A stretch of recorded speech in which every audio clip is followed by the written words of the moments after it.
Okay. మీరు అప్పటికి ఒంటరిగా ఉండేవాళ్ళ, మీ హస్బెండ్ గారు ఉండేవాళ్ళ అని విన్నాను.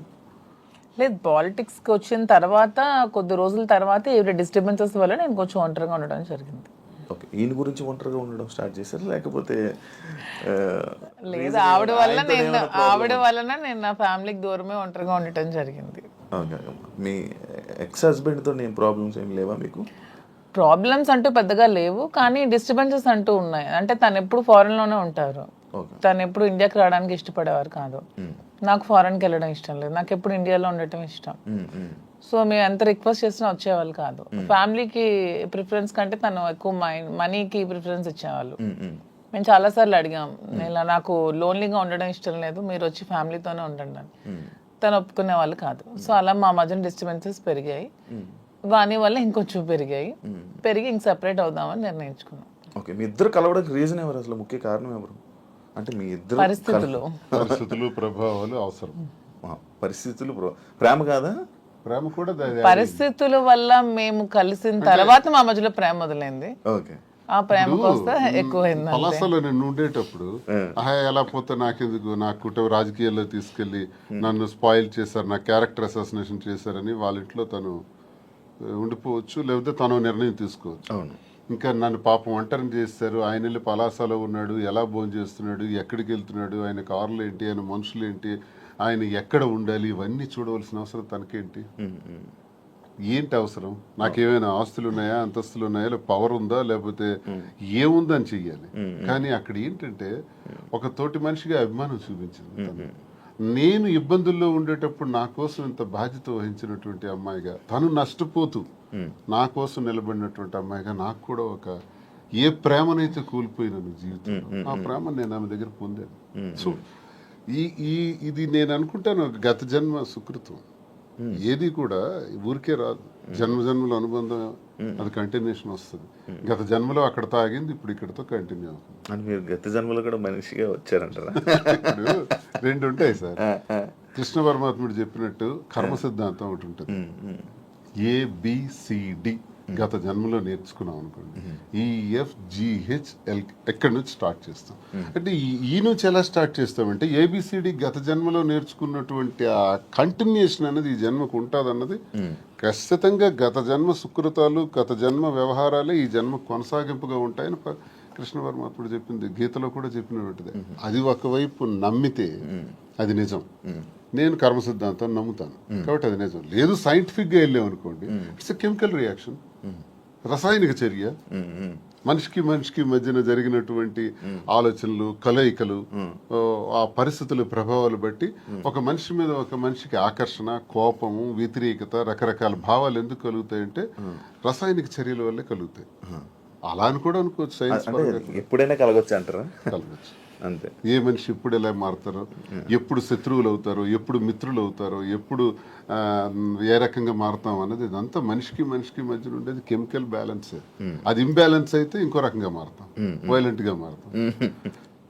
సైన్స్ ప్రకారం లేదు, కర్మ సిద్ధాంతం ప్రకారం అయితే గత జన్మ సుకృతం. ఏదనుకున్నా మాది కెమిస్ట్రీ పరంగా చూసుకుంటే, సైన్స్ ప్రకారం చూసుకుంటే రసాయనిక చర్య, లేదు కర్మ సిద్ధాంతం ప్రకారం చూసుకుంటే గత జన్మ సుకృతం. ఓకే. మాధురి గారు, మీరు ఇద్దరు కలిసి ఉండడం స్టార్ట్ చేశాక మీలో ఉన్న మార్పులు ఏం చూసారు మీ జర్నీ? అంటే ఏ ఒంటరితనంతో నేను బాధపడ్డాను, ఏ ప్రేమ తక్కువై నేను సఫర్ అయ్యాను. మీకు కూడా ప్రేమ తక్కువైంది ఇంట్లో? మరి ఇద్దరు వేరేగా, ఒకళ్ళు ఫారెన్ లో ఒకళ్ళు ఇండియాలో ఉంటే ప్రేమ తక్కువ ఉంటుంది. వైఫ్ అండ్ హస్బెండ్ అంటే దగ్గరగా ఉంటాయి కదా బాండ్ అనేది. లాంగ్ డిస్టెన్స్ లవ్ స్టోరీస్ అని ఇప్పుడు రీసెంట్ గా నాకు అలాంటివి నచ్చవు. కొంతమంది ఒక్కొక్క స్టోరీస్ నచ్చుతారు, మీకు లాంగ్ డిస్టెన్స్ స్టోరీస్ నచ్చవు. స్టోరీ లేదు. నాకు మాత్రం నా పక్కనే హస్బెండ్ ఉండాలనే ఫీలింగ్ తో ఉన్న అమ్మాయి నేనైతే మొదటి నుంచి ఉన్నాను.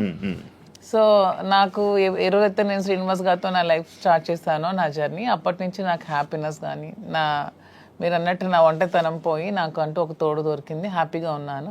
నన్ను వదిలే ఏ రోజు కూడా ఎక్కడికి ఇంతవరకు ఈ 4 years లో ఎప్పుడు ఎక్కడికి పోలేదు, ఎప్పుడు నాతోనే ఉంటారు.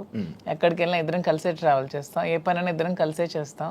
ఈవెన్ ఎలక్షన్ క్యాంపెయినింగ్ కానీ ఎక్కడికి వెళ్ళాలని అన్ని ఇద్దరం కలిసే చేస్తాం. నాకు చాలా హ్యాపీగా ఉంది. నేను కోరుకున్న జీవితం నాకు దొరికినట్టు అనిపిస్తుంది. మీ ఇద్దరి మధ్యన హ్యాపీగా ఉండొచ్చు, కానీ సొసైటీ కానీ, లేకపోతే మిమ్మల్ని నమ్మి ఓట్లు వేయడానికి కానీ, లేకపోతే ఎవరైతే జనాలు ఉన్నారో వాళ్ళ మాటలను మీరు పట్టించుకుంటారా?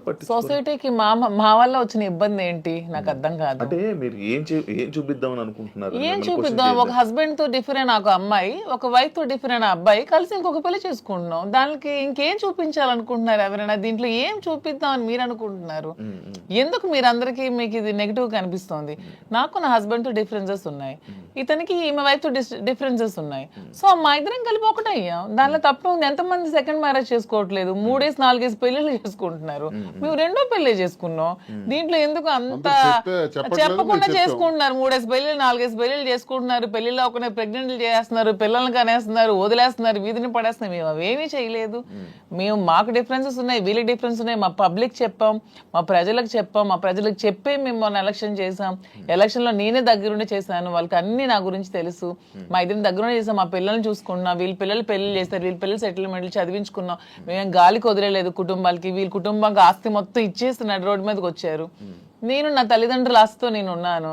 నేను హస్బెండ్ నుంచి ఇంతవరకు నేను 1 రూపాయి కూడా నేను తీసుకోలేదు ఇంతవరకు. నేను నా పిల్లలు కానీ నాకు కానీ నా పేరెంట్ నాకు ఏమైతే నాకు ఆస్తి నాకు వచ్చిందో ఆ యాన్సిస్ట్రల్ ప్రాపర్టీస్ మాత్రమే నేను నాకుతో పెట్టుకున్నాను. మీ ఎవరికి మేము ఏ బాధ పట్టుకున్నా, ఎవరికి ఎందుకు మేమేం దీనివల్ల ఎవరై సఫర్ అయ్యేది ఏముంది?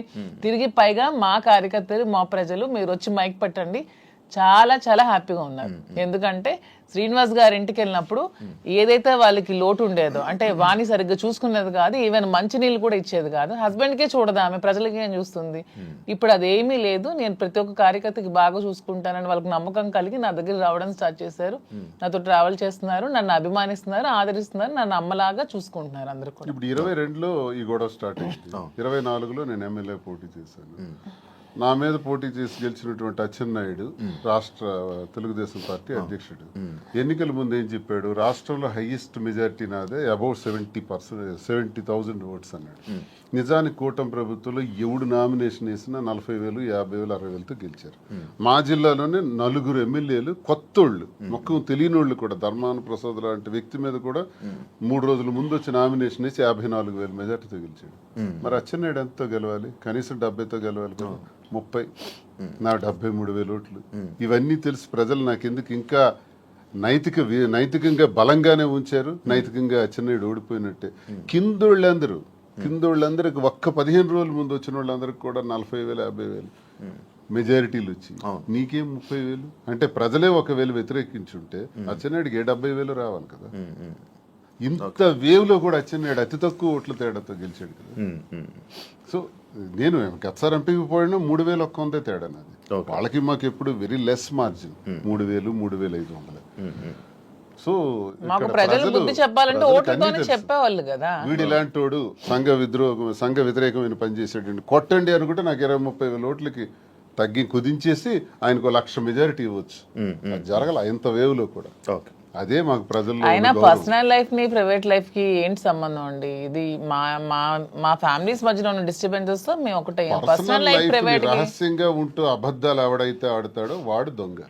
పర్సనల్ లైఫ్ ను ఓపెన్ గా తెరచిన పుస్తకంలో జనం ముందు చెప్పేస్తే దొంగలు ఎలా అవుతాము? వాస్తవం చెప్పిన వాళ్ళు అవుతాం. ప్రజలే గుర్తించారు, ప్రజలే గౌరవిస్తున్నారు. ఈ రోజు మాకున్న గౌరవం పెరిగింది సమాజంలో. ప్రతి ఒక్కళ్ళు ఎక్కడ చూసినా సార్ ఒక సెల్ఫీ అంటారు. కార్లను ఓవర్టేక్ చేసుకుని పరిగెట్టుగా స్పీడ్గా వచ్చి ఒక ఫోటో కావాలని అడుగుతున్నారు. డాక్టర్స్, ఇంజనీర్లు, పెద్ద పెద్ద ఎంప్లాయీస్, ఉన్నత స్థాయి వాళ్ళు, పోలీస్ ఆఫీసర్స్, పెద్ద పెద్దోళ్ళు కూడా. ఒక పెద్ద ఆఫీసర్ అయితే మొన్న చేయి తీసుకొని గుండె మీదలో పెట్టుకుని పెద్దగా ఊపిరి తీసాడు. ఏం సార్ ఏంటి అంత ఎమోషన్ అవుతున్నారు? ఏంటంటే మీరంటే నాకు ఇష్టం సార్. ఆయన ఏం అర్థం చేసుకున్నారు? పెద్ద ఆఫీసర్. ఇంకా చాలా మంది పేర్లు చెప్పకూడదు. వాళ్ళు ఏం అర్థం చేసుకున్నారు? ప్రతి ఒక్క జీవితంలో కూడా కథ ఉంది. ఆ కథ చాలా మంది చెప్పలేక భరిస్తున్నారు. మేము చెప్తాం. ఇప్పుడు మీరు ఇన్స్పిరేషన్ అంటారు, చాలా మందికి ఇన్స్పిరేషన్. ఆవేశం ఎలా వస్తుంది? వాళ్ళ కళ్ళల్లో ఆర్ద్రత ఎలా వచ్చింది? ఆ సంతోషం ఎలా వచ్చింది? 1,600 ఉన్నటువంటి యూట్యూబ్ మా ఫాలోవర్స్ ఈ రోజు 1,00,000 దాటారు. 1,45,00,000 వ్యూవర్షిప్ ఎలా వచ్చింది? ఇదంతా ఎక్కడి నుంచి వచ్చింది? అభిమానంతో వస్తుంది. అభిమానమా కాంట్రవర్సీ అంటారు? కాంట్రవర్సీ ఎందుకు రావాలంత ఫాలో అప్ ఎందుకు చేయాలి? న్యూస్ కదా, లేటెస్ట్ న్యూస్ కదా, లేటెస్ట్ రెండు ఉంటాయి, రెండు ఉంటాయి, ప్రతి ఒక్కరికి రెండు ఉంటాయండి. ఎవరికైనా సినిమాకి సరే, రెండు కోణాలు ఉంటాయి. ఏ మనిషికైనా సరే విమర్శలు ఉంటాయి, పొగడ్తలు ఉంటాయి, రెండు ఉంటాయి. అవన్నీ బ్యాలెన్స్ చేసుకొని వెళ్తేనే జీవితం. రావణుణ్ణి మెచ్చింది ప్రజలే, రాముణ్ణి మెచ్చింది ప్రజలే, రెండు ప్రజలే. మీకు రావణుడు ఇష్టం ఉండొచ్చు, నాకు రావణాసుడు అంటే ఇష్టం. ఎవరి లైఫ్ స్టైల్ వాళ్ళది. నాకు రావణాసుడు హీరో, నేను హీరోగా చూస్తాను. సార్కి రాముడు అంటే హీరో. అది ఎవరి ఇష్టం వాళ్ళది. ఎవరు ఆయన ఎలా చూస్తున్నారు? రావడం అనుకుంటున్నారు, రావణాసుడు నేను డిఎస్ఏ అనుకున్నాను. డిఎస్ కి ఒక బ్రాండ్ ఉంది, దువ్వాడ శ్రీనివాస్ అంటే ఒక బ్రాండ్. ఎవరితో కంపేర్ చేయను, ఈ స్పెషల్ అంటే. సార్ మీ బిజినెస్ అన్ని వదిలేసారా? వదిలేదు, అన్ని లాగేసుకున్నారు. మేమేం బిజినెస్ వదిలేదు. మైన్స్ నాది 25 years నుంచి మైన్స్ కంపెనీ. ఎప్పుడు మైన్స్ ప్రపంచ స్థాయిలో కూడా ఐకాన్ బ్రౌన్ గ్రానైట్ ఓనర్ గా మంచి పేరు ప్రఖ్యాతులు సంపాదించాం. మైన్స్ లో బాగా పీక్స్ కి వెళ్ళాను. ఈ గవర్నమెంట్స్ లో గవర్నమెంట్ ఉంటే ఒకలాగా, లేకపోతే రిజల్ట్ రోజు ఈవినింగ్ లాగేసుకున్నాను. 4వ తారీఖు ఎన్నికల ఫలితాలు వచ్చాయంటే ఆ సాయంత్రం కల్లా నా మైన్ ఒక్కసారి కొట్టి పంపించేశారు. ఈ రోజు వరకు పర్మిట్స్ ఇవ్వట్లా. 61 కోట్లు లాస్ సడన్ గా గవర్నమెంట్ రావటం వల్ల, కూటమి ప్రభుత్వంలో అచ్చెన్నాయుడు వీళ్ళు టార్గెట్ పెట్టారు. సరే ఇవన్నీ చేస్తుంటారు వాళ్ళు, భరిస్తారు. శ్రీను గారు అంత మైనింగ్ కంపెనీలు అలాంటి పెద్ద పెద్ద బిజినెస్లు చేసిన మీరు రీసెంట్ గా చీరలు బిజినెస్ లోకి తీసుకొచ్చేసారని చెప్పి కామెంట్స్ తీసుకొచ్చి కామెంట్స్. దానికి బిజినెస్, సారీస్ బిజినెస్ కాదా? ఏదైనా బిజినెస్ ఏనండి, దానిలో కామెంట్ చేయడానికి ఏముంది? ఇప్పుడు శ్రీనివాస్ గారు ఎప్పుడు మైన్స్ బిజినెస్, తను ఫస్ట్ నుంచి కూడా. పర్లాకిముడిలో వరల్డ్ ఫేమస్ మెటీరియల్ తను అక్కడ ఉంది. పర్లాకిముడిలో తను క్వారీ చేశారు. ఆ క్వారీని కూడా ఇలా లిటిగేషన్స్ పెట్టి కేసులు పెట్టేసి ఇతను ఓడిపోగానే వాళ్ళ పార్టీ రాగానే టీడీపీ హయాంలో క్లోజ్ చేసేసారు. దాన్ని నిలదక్కుని పాపం మళ్ళీ కొత్తగా టెక్కల్లో స్టార్ట్ చేశారు. దాన్ని కూడా మొన్న రిజల్ట్ రోజు ఈవినింగే మొత్తం కూల్ చేశారు. కోర్టులో కాంట్రాక్ట్స్ వర్క్స్ చేశాం మేమిద్దరం, దాన్ని ఆపేశారు. సో ఇంకేం చేయాలి? నాకు ముందు నుంచి కూడా ఈ శారీస్ విషయంలో నాకు ఒక ప్యాషన్ ఉంది. నాకు ఒక ఫ్యాషన్ మీద ఒక ప్యాషన్ తో, ఇంట్రెస్ట్ తో నాకు ఈ శారీస్ స్టోర్ పెట్టాలని ఎప్పటి నుంచో ఆలోచన ఉంది. దట్టు ఈ శారీస్ బిజినెస్ ఏంటి, పాలిటిక్స్ కి సంబంధం లేకుండా ఉండే బిజినెస్, పీపుల్ కి మాకు, పబ్లిక్ కి మాకు రిలేటెడ్ గా ఉండే బిజినెస్ అనేది ఈ శారీస్ బిజినెస్. ఎందుకంటే మేము పబ్లిక్ ఎంత ఫెయిర్ గా ఉంటే వాళ్ళు నచ్చితే మా దగ్గరికి వస్తారు, కొనుక్కుంటారు, వెళ్తారు. సో దీనిలో పొలిటికల్ ఇంటర్ఫీరెన్స్ అంటూ ఏమీ ఉండదు. సో అందుకని నేను శ్రీనివాస్ గారికి ఇంతవరకు మనం మైండ్స్ ఇవన్నీ చేసి ఎప్పుడు కోల్పోతూనే ఉన్నాం, ఎప్పుడు కూడా నిలదొక్కుకోలేదు. ఈ 4 years లో కూడా 30-40 crores వరకు పెట్టాం, లాస్ అయిపోయాం. మళ్ళీ ఇదే స్టార్ట్ చేసాం. మళ్ళీ నెక్స్ట్ టైం పార్టీ వస్తుందో రాదో, మళ్ళీ ఏమవుతుంది, పొలిటికల్ గా ఇబ్బంది పడుతున్నాం. కాబట్టి ఇదన్నిటికీ డిఫరెంట్ గా మనం తెలంగాణ అంటే ముందు నుంచి శ్రీనివాస్ గారికి నాకు హైదరాబాద్ మా ఫేవరెట్ ప్లేస్, మా ఇద్దరికి కూడా. హైదరాబాద్ ప్రజలు కూడా చాలా మంచి మనసున్న మనుషులు, ఎవరు వచ్చినా ఆదరిస్తారు. బ్రతకడానికి బ్రతుకు తెరువునిస్తుంది హైదరాబాద్. అదొక చాలా పెద్ద ప్రపంచం హైదరాబాద్ అనేది. చాలా మందికి లైఫ్ నిస్తుంది.